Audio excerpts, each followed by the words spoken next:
আমরা স্টেজে উঠলে 16 বছর আমাদের বলছে, হুজুর কথা হিসেব করে বলেন, আমাদের দলের বিপক্ষে যদি কথা যায়, নেতা নেত্রী যদি বিপক্ষে কথা যায়, তাহলে ঠ্যাং কাটিয়ে হাতে ঝুলে দেবো।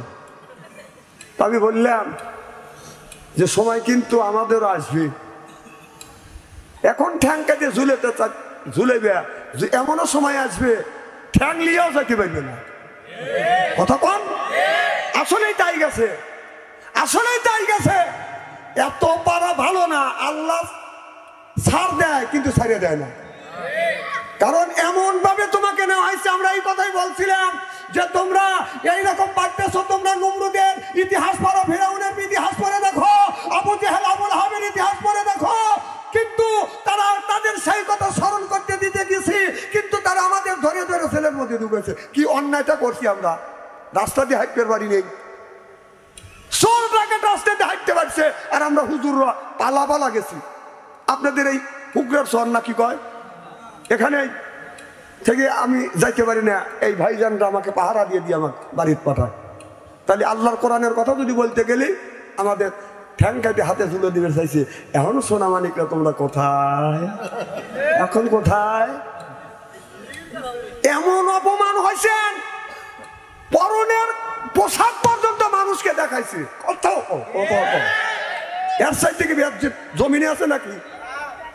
শোনেন, যারা এখনো তাদের পক্ষে আছেন, ডাক্তার ইন্নুস যতদিন আছে একদিন খালি দোয়া ইন্নুস করতে থাকো, বলে গেলাম। অত লাফায়ও না হোক, মা সে মরবেন লেগে পেপারে দেখো নাই যে তোর মার যদি বিচার হয় কম করে এলে তোর 300 বার ফাঁসি হইবে। আবার মা করতেইছে, আমার মায়ের আমার খারাপ লাগতেছে মনে হয়, তাই না? তাহলে কথা কার? আল্লাহ। আল্লাহর নবী আখিরি জামানার পয়গম্বর মুহাম্মদ রাসূলুল্লাহ সাল্লাল্লাহু আলাইহি ওয়াসাল্লাম যখন কলমার জবাব দিতে লাগলেন, আল্লাহর নবী বললেন, মান আমানা বিল্লাহ, ও দুনিয়ার মানুষেরা আমার আল্লাহর উপর ঈমান আনো, আর আমি নবী আমাকে নবী বলে স্বীকার করো। হজের সময় যখন এই কথা বলতে লাগলেন, আবু জেহেল মনে মনে চিন্তা করলেন, মুহাম্মদ সাল্লাল্লাহু আলাইহি সাল্লামকে যদি বাধা না দেই তাহলে এই জমিনের মানুষ কলমা পড়ে মুসলমান হয়ে যাবে, আর বাপদাদা ধর্মের মুখে বাদাম চুন কালি পড়ে যাবে। হজের মরশুমে আবু জেহেল একটা রাস্তার পাশে দাঁড়াইয়া মানুষদেরকে বললো, এইটা হলো বাইপাস, তোমরা এই ডান রাস্তা দিয়ে না যা, বাম রাস্তা দিয়ে যাও, কারণ ডান রাস্তা দিয়ে গেলে সামনে বাদান খানায় পাবে, কিন্তু যাওয়ার আগে রসুলের সাথে বাদান দেখা হয়ে যাবে। আমার নবীর চেহারা দেখলে মানুষ কলমা করে মুসলমান হবে। আল্লাহু আকবার। কিছু লোক লাগাইয়া আবু জেহেল সহজ রাস্তার পাশে দাঁড়া রইলে, ডান রাস্তা দিয়ে যায় না, বাম রাস্তা দিয়ে যান, বাম রাস্তা দিয়ে গেলে বাদান 10 কিলো রাস্তা ঘুরে আসতে হবে, আর ডান রাস্তা দিয়ে গেলে বাদান 3 কিলো হলেই বাদান আপনার মক্কায় পৌঁছে যাবে। এবার সব মানুষ বলতেছে, আমাদের সব রাস্তা রাখিয়া আমরা কেন দূরত্ব রাস্তা দিয়ে যাবো, কারণ এই রাস্তা দিয়ে গেলে 3 কিলো হাইটে গেলে আমরা খানায় কাবা পাবো, আর বাম রাস্তা দিয়ে যদি যাই 10 কিলো আমাদের হাইটে যাইতে হবে। আবু জেহেল বলতেছে, আমি তোমাদের ভালোর জন্যই বলছি। কি ভালো, কি হয়েছে? কয় মুহাম্মদ সাল্লাল্লাহু আলাইহি সাল্লাম নামে একটা পাগল আছে, এই রাস্তা দিয়ে গেলে ওই পাগলের সাথে যদি দেখা হয়, যেই লোকটা ওই পাগলকে দেখবে ওই মানুষগুলি সব পাগল হয়ে যাবে। নাউজুবিল্লাহ। একটু জোরে বল। কেউ বা নদী পাগল বলে, কেউ বা বলে জাদুঘর, কেউ বা নবী পাগল বলে, কেউ বা বলে জাদুঘর।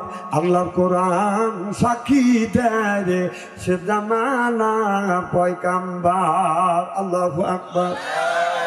ওরা মনে মনে চিন্তা করলো, এ আবু জেহেল, জীবনে বহুত পাগল দেখছি, মানুষ পাগল দেখলে পাগল হয় না, এই মানুষকে দেখলে যদি মানুষ পাগল হয়। সব মানুষ মুহূর্তের মধ্যে প্রতিজ্ঞা করে বসলেন, মুহাম্মদ সাল্লাল্লাহু আলাইহি সাল্লামকে যতক্ষণ পর্যন্ত না দেখবো এতক্ষণ পর্যন্ত বাদান গোসল করবো না, খানা পিনা করবো না। সব মানুষ দলে দলে বাদান রওনা করলেন। আপনি না, আপনি না, এ ভাই আপনি না, আবু জেহেলের কথা বলতেছে। আবু জেহেল বলতেছে, বলছে ইনি ভয় পাওয়া গেছে। দলে দলে মানুষ রওনা করছে। আবু জাহেল বলে কই যাও? কই কেন? আপনি তো বলেছেন মুহাম্মদ নামে একটা পাগল আবির্ভাব হয়েছে, এই পাগলকে কেউ যদি দেখে ওই মানুষও পাগল হয়ে যাবে। আমরা প্রতিজ্ঞা করছি, জীবনে বহুত পাগল দেখছি, এইরকম পাগল দেখিনি। প্রতিজ্ঞা করছি মুহাম্মদ সাল্লাল্লাহু আলাইহি সাল্লামকে যতক্ষণ পর্যন্ত আপনার না দেখবো এতক্ষণ পর্যন্ত গোসল করব না, খানা পিনা করব না। চিল্লাকান আল্লাহু আকবার। আবু জাহেল মাথায় হাত দিয়ে বসলেন আর মনে মনে চিন্তা করলেন, মুহাম্মাদের বিরুদ্ধে টাকা খরচ করলাম, আমি কাজে লাগলো মুহাম্মদ সাল্লাল্লাহু আলাইহি সাল্লামে। আল্লাহু আকবার। আবু জাহেল বলল আমি তোমাদের সাথে যাব। সুবহানাল্লাহ। আবু জাহেল সহ হাজার হাজার মানুষ বাজান সাথে গেলেন, যাইয়া আমার নবীর চেহারার দিকে ছায়া দেখে আপনার দুধের মধ্যে আলতা দিলে যেমন রং হয় এই রকম আমার নবীর রং। এবার নবীর পরিপাটি দেখিয়া, নবীর চেহারা দেখিয়া সব মানুষ বললে এই মানুষ কোনোদিন পাগল হইতে পারে না। চিল্লাকান আল্লাহু আকবার। আবু জাহেল চিন্তা করলো কাম তো শেষ, আমাদের বাপ দাদার ধর্মের কপালে লাথি মারবে, মুহাম্মদ সাল্লাল্লাহু আলাইহি সাল্লামের ধর্মটা এ গ্রহণ করবে। আবু জাহেল অমনি বাদানে একটা খেজুর খাইয়ে একটা 3টা পাথর বাদান গোপনে গোপনে হাতের মধ্যে নিয়ে বলে, ভাতিজা আমার হাতের মধ্যে কি? তুমি যদি বলতে পারো রে ভাতিজা আমি কলমা পড়ে মুসলমান হব। আল্লাহ নবী বললেন, এ ভাই এই ভাই অনুরোধ, আমি যতক্ষণ আছি একটা লোক যাবেন না, কানা বক্তা কল বিল্লাল ভাই আনেন টাকা বসে দিয়ে ইচ্ছা মতো চলে দেবেন, আর আমি কোনোদিন আসবো না। আজকে এই 1 ঘন্টা কি সময় দিবেন আমাকে ইনশাল্লাহ? আমার ওয়াজ ইউটিউবে শুনছেন, আমি ওঠা বসা দেখতে পারি না। সে আয়াতটা আগে তিলাওয়াত করছি। সুবহানাল্লাহ। কি জানি বলতেছিলাম, হাতের মধ্যে 3টা পাথর নিয়ে গেছে। আল্লাহ নবীকে বললেন, ভাতিজা মুহাম্মদ তুমি যদি বলে দিতে পারো আমার হাতের মুষ্টির মধ্যে কি, তাহলে আমি কলমা পড়ে মুসলমান হয়ে যাবো। আমার নবী বলে, চাচা আমি না বলি আপনার হাতের মধ্যে যদি যে জিনিসটা আছে সেই জিনিসটা যদি কথা বলে, সেই জিনিসটা যদি উত্তর দেয়, কথা কয়ে জিনিসটা কেমন হবে? সব মানুষ বললো, আবু জাহেল তোর প্রশ্ন করাই তো হয় নাই। সুবহানাল্লাহ। মুহাম্মদ সাল্লাল্লাহু আলাইহি সাল্লামের উত্তর তো সঠিক। সুবহানাল্লাহ। আবু জাহেল বলল, ঠিক আছে এই আমার হাতের মধ্যে কি সেই যদি বলতে পারে তাহলে আমি কলমা পড়ে মুসলমান হব। আল্লাহ নবী বললেন, মুষ্টির মধ্যে কি রয়েছে তুমি জবান খুলে বলো। এই 3টা পাথর জবান খুলে বলতেছে, আবু জাহেলের হাতে 3টা পাথর আমরা 3জন লুকাইয়া আবু জাহেল আমাদের মুষ্টির মধ্যে রেখে দিছে। আবু জাহেল অমনি পাথর ছাড়িয়ে দিয়ে বলতেছে, ও মক্কার মানুষেরা দেখো দেখো আমি গোপনে গোপনে 3টা পাথর মুষ্টির মধ্যে রাখছি। আমার ভাতিজা এমন জাদুকার, পাথরের ভিতরে জাদু লাগাইছে। কেউ বা নবী পাগল বলে, কেউ বা বলে জাদুঘর। আল্লাহ কোরআন এ ভাই আমও দিয়ে যাচ্ছে, কাজটা কি ভালো করতেছেন নাকি? এরা ওয়াজ নষ্ট করেন লোক। যদি নড়াচড়া করেন এমন অপমান করব এটা উঠে যেতে পারবেন না। খুব খারাপ লাগতেছে নাকি?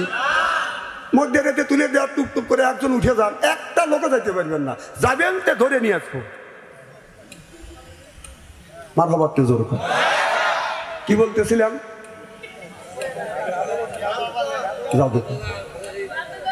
আবু জাহেল অমনি একটা খেজুর খাইয়া বিচিতে মাটির মধ্যে পুঁতে রাখা বলে, ভাতিজা মুহাম্মদ আমি যে খেজুর খাইছি এটা হলো বিচি, এই বিচিটা আমি মাটির মধ্যে পুঁতলাম। এখন যদি খেজুরের গাছ জ্বালায় তাহলে আমি কলমা পড়ে মুসলমান হব। এই কথা যখন বললেন আমার আল্লাহ অমনি জিবরাইল আলাইহিস সালামকে বাদান পাঠিয়ে দিলেন, মুহাম্মদ হাই গিবনা গুপ্তা টানা গুপ্তা জিবরাইল হাই গিবনা গুপ্তা টানা গুপ্তা রব্বুল জলিল। আল্লাহু আকবার। জিবরাইল আলাইহিস সালাম নবীর কানে কানে এসে বলে, ইয়া রাসূলুল্লাহ ইয়া হাবিবাল্লাহ, ও নবীজি আপনি মুখ দিয়ে যা বলবেন তাই হবে। সুবহানাল্লাহ। আমার আল্লাহ যখন এই কথা জিবরাইলের মারফতে জানিয়ে দিলেন, আমার নবী বললেন, এ আবু জাহেলের হাতের বোনা বীজটা তাড়াতাড়ি তুমি গাছ হও, গাছ শুধু হবে না ফল পর্যন্ত ধরবে। সুবহানাল্লাহ। বাদাম শত শত মানুষ বাদাম চায় আছে, আবু জেহেল দেখতেছে আপনার মাটিতে বাদাম ফাটতে লাগলেন, একটা গাছের আগা বাদাম বের হয়ে গেলেন, অটোমেটিক ভাবে গাছটা বাদাম বড় হয়ে গেলেন, গাছে ফল ধরলেন, খেজুর ধরলেন, খেজুর পাকলেন, এই খেজুরটা ছিঁড়িয়ে আবু জেহেলের মুখে দিলেন, চাচা এই খেজুরটা খান। আবু জেহেল বাদাম খেজুর পর্যন্ত খাইলে না। আমার নবী বলে চাচা আপনি বলেছিলেন এই বীজটা এখন যদি আমি গাছ বানাইতে পারি কলমা পড়ে মুসলমান হবেন, আমি গাছটা শুধু বানা কেন তো হই নেই, গাছটা বড় হচ্ছে, ফল ধরছে, ফল পেকেও গেছে, ফলটা আপনাকে খাওয়াইছি, এরপরে এখন কি আপনি কলমা পড়ে মুসলমান হবেন না? আবু জেহেল বলে ও মক্কার মানুষেরা, জীবনে বহুত জাদুকর দেখছি, আমার ভাতিজার মতো এত বড় জাদুকর দেখি না। নাউজুবিল্লাহ বাড়ির যা কয়েননি জোরকর নাউজুবিল্লাহ। আমার নবী গাছ বীজ পোতার সাথে সাথে মুহূর্তের মধ্যে আমার আল্লাহ গাছ বড় বানা ফল ধরনের ক্ষমতা আল্লাহর আছে না নাই? আছে। সুবহানাল্লাহ। তারপরেও আবু জেহেল ভালো হয় না।